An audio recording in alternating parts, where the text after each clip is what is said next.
Ladies and gentlemen, according to the Federal Bureau of Investigation and online and public record sources, this individual might have worked with numerous other individuals. Hit subscribe to this channel right now. According to an eyewitness account, the Drudge Report, other sources, there could have been 2, 3, 4, 5 people or more who potentially worked with this individual right here. This is a photo from the Federal Bureau of Investigation. Again, this individual might have worked with 2, 3, 4, or 5 or more people. They have, from what I've read, not only DNA, but also fingerprints.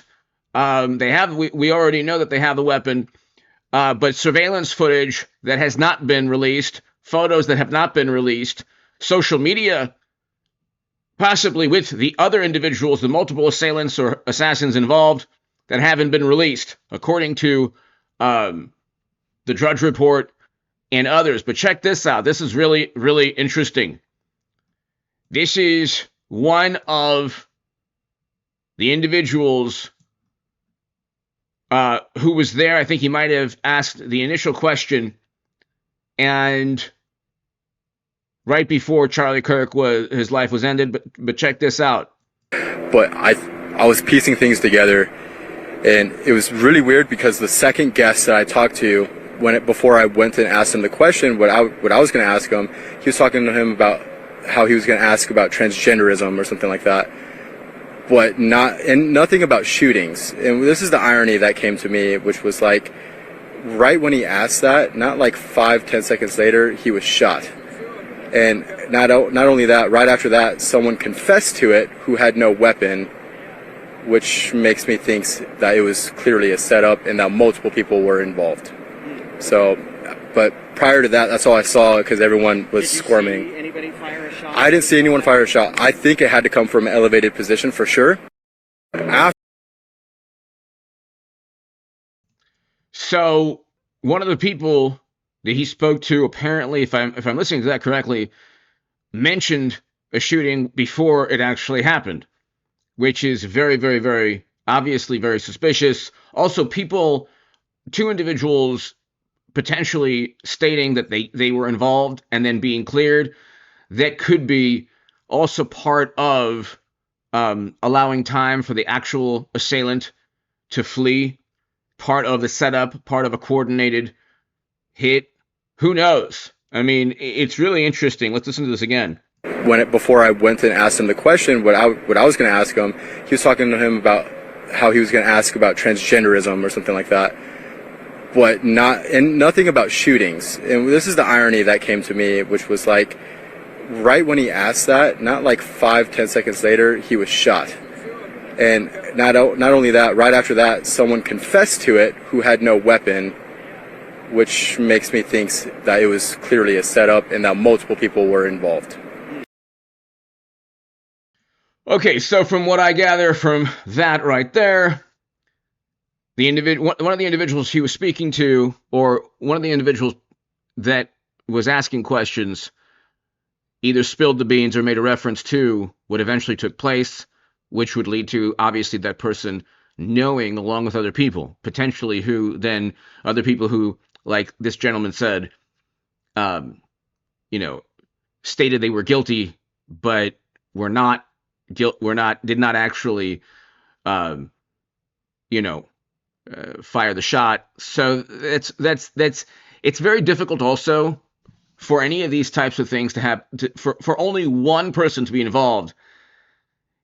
It's very difficult for one person to find a position on a building without any security footage or without anyone in the building. Imagine just going into a building, with a weapon and going up to the top of the building. You would have to, almost certainly, if you imagine doing such an evil act, one would have to have some coordination with people, either people at the building or people who perhaps were a part of running the event on the college in Utah. The social media is the social media of the people associated with the suspect and the suspect himself. I mean, that alone is going to be an endless source of information. But if this is potentially the individual, and the Federal Bureau of Investigation apparently has a lot more information, other surveillance footage, fingerprints, a whole bunch of things. Anyone associated with this individual is at risk of prison time forever. But not only that, if this individual is the one that took Charlie Kirk's life, Charlie Kirk is now not only a hero, but see, again, here's the issue. If you're a wonderful, morally superior, highly educated, liberal, Democrat, progressive, far left, if you feel that Charlie Kirk or anyone, President Trump or anyone, in this case, Charlie Kirk gave his life for free speech, like literally just talking to people. But if you're a liberal or a progressive, God bless you. If you are a far left person, God bless you.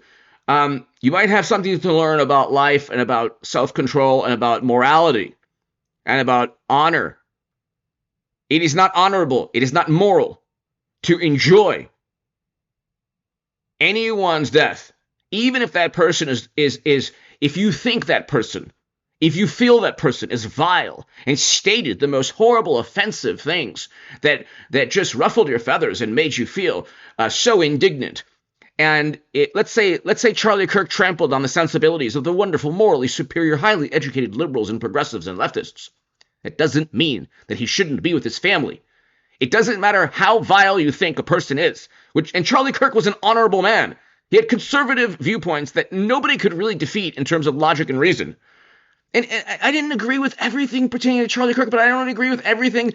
I haven't found a person on the planet that I agree with in 100% on anything. Nobody agrees with everybody on everything. And that's okay. You can live life without agreeing. You can live life with people who have viewpoints that you don't like, that you find reprehensible. It's okay. It doesn't make you morally superior because you think that your vantage point on domestic or foreign policy or any issue is better or moral.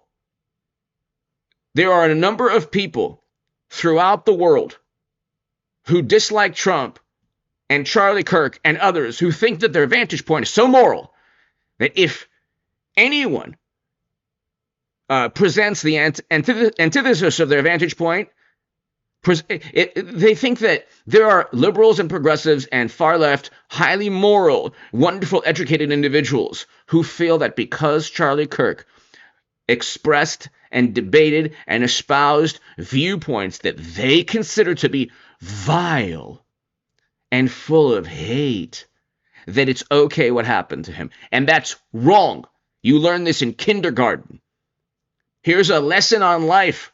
Leftist, morally superior. It's okay for someone to live if you think that they're espousing things that are hurting society.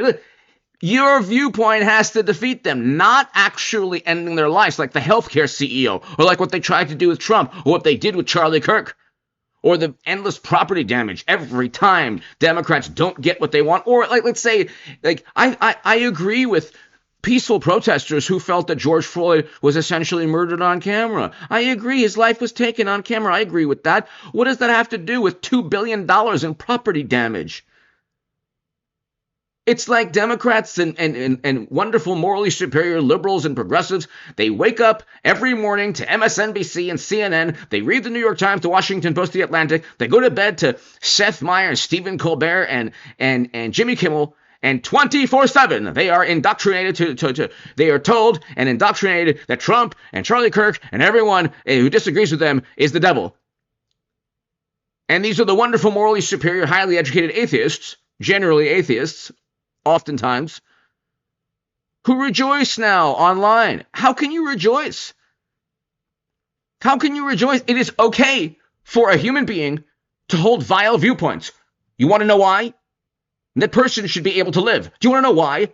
Because if you're so morally superior, you should be able to defeat the viewpoints with logic and reason. Anyway, multiple people involved. Hit subscribe. Thank you.